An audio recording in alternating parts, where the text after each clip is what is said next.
This is Toma here. I'm about to do a new video with you guys for math this week. So this week what we're going to be talking about is fractions. So I'm just going to introduce you to this new topic in math about fractions.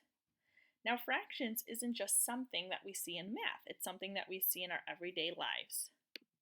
So for example, if you've ever split the last piece of a dessert into an equal part, so let's say you had a cupcake and you split it in half with you and your brother or sister, that's an example of a fraction. If you've taken a sandwich and you cut it right down the middle, so that way there's two halves of the sandwich, that's another example. If you've shared pizza equally just to make sure every single person had a slice, that's another example of a fraction. So fractions are not just seen in math. So just to dive right in, we have this green rectangle, and that is considered to be our whole. Now we can divide up this rectangle into equal parts. And these are the three examples of it. So in our first example, it's divided right down the middle, and there's two halves. So this is one half, and this is one half. Over here, it's divided into three parts. So we have it divided right here, and we have it divided right here. And this is divided into thirds because there's three. So this is 1/3, this is the second third, and this is the third thirds. Over here, it's divided into fourths because there's four parts. So you could see there's one going up and down, and then another line going side to side, and we have 1/4, 2/4, 3/4, and 4/4. So fractions is pretty much just another way just to think about dividing something whole, like this whole rectangle, into different equal parts. So that's something that you want to remember. It should be equal. So as you could see, these two are equal with each other. These three parts are equal with each other. And these four parts are equal to each other. So they need to be equal. Okay, in my next example, so in this first picture up here, so we're dividing these whole into different equal parts. So when I have it right down the middle here, so I have my two equal parts. So I have 1 and I have 2. Over here, I've divided it to have thirds. So I have 3 equal parts. I have 1, 2, and 3. And then over here, I have it divided into 4 equal parts. So I have my 1, 2, 3, and 4. And to say that there's 2 equal parts, we would say there's halves. To say that there's 3 equal parts, we would say there's thirds. And to say that there's 4 equal parts, we would say there's fourths. So here's some more examples. In this square, it's divided in a different way, but in this different way, all of the parts are still equal with each other. So we have 1, 2, 3, and 4. 4 equal parts, and with 4, remember, we say fourths. Okay, now we have this circle split right down the middle, and there's 1 and 2, and that's 2 equal parts, and with 2, we would say halves. We have this rectangle that's split into 3 equal parts, 1, 2, 3, and we would say that there's 3 equal parts and thirds. Now this triangle is split right down the middle. We have 1 and 2, and since there's 2 equal parts, we say there's halves. This rectangle is also split 3 times, so we have 1, 2, 3, and 3 equal parts are thirds.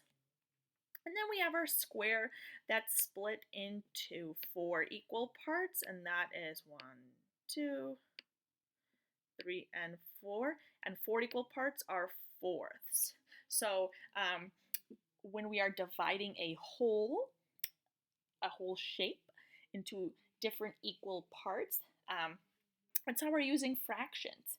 And the main thing to remember is that when it's divided up into 2 equal parts, it's halves. 3 equal parts, it's thirds. And 4 equal parts is fourths. Over here, it's just another way to show this concept. So if we're looking at halves, remember halves mean 2. So we're looking for the shapes that are broken up into 2 equal parts. So in my first row, I have this one, this circle, because there's only 1, 2. And then I have the trapezoid, which is 1 and 2. This square is broken up into fourths, and this rectangle is broken up into thirds, but we're looking for halves, and halves is 2. Okay, now we're moving into our thirds, and for thirds, that means 3. So we're looking up to see which shape is broken up into 3 equal parts. So they are circled in pink for us. We have this shape, the rectangle, that's broken up into 3 parts. So we have 1, 2, 3. And then this triangle that's broken up into 3 parts, 1, 2, and 3.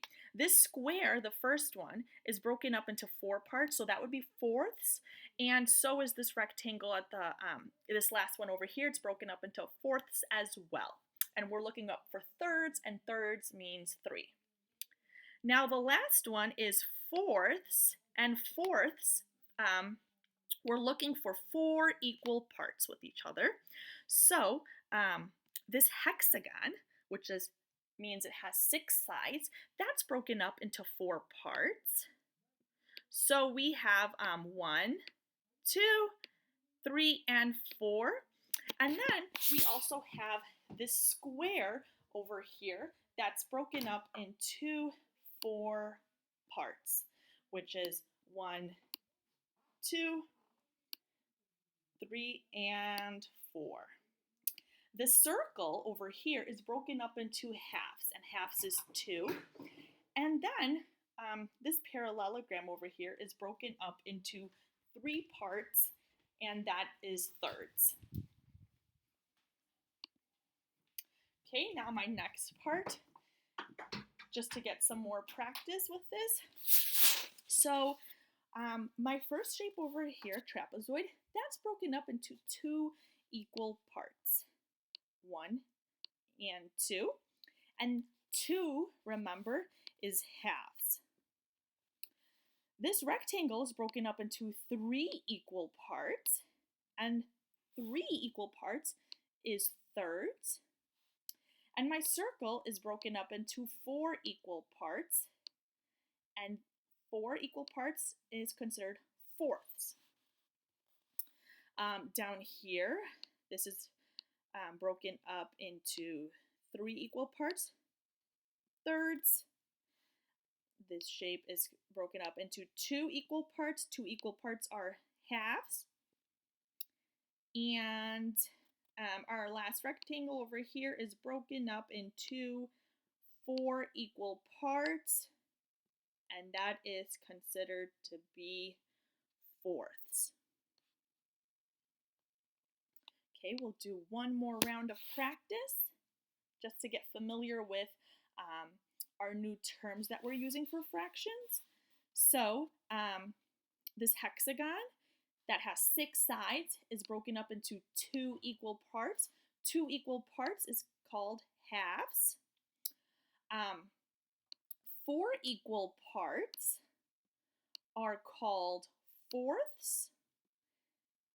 Over here we have 3 equal parts, and that's called thirds. We have our circle over here broken up into 3 different parts. That's thirds. Our square over here broken up into 4 equal parts. That's fourths. And then lastly, our triangle that's broken up into 2 equal parts, and that's halves. So just the main thing to remember with fractions, just going back here, is that there's always one whole. So this rectangle over here that I'm highlighting, that's my one whole. It's not divided at all. But when we start dividing it, so over here we divided it into 2 parts. The 2 parts are called halves. Over here it's divided into 3 parts, and those 3 parts are called thirds. And over here it's divided into 4 parts, and those 4 parts are called fourths. So that's the main takeaway to remember from this first part of learning about fractions.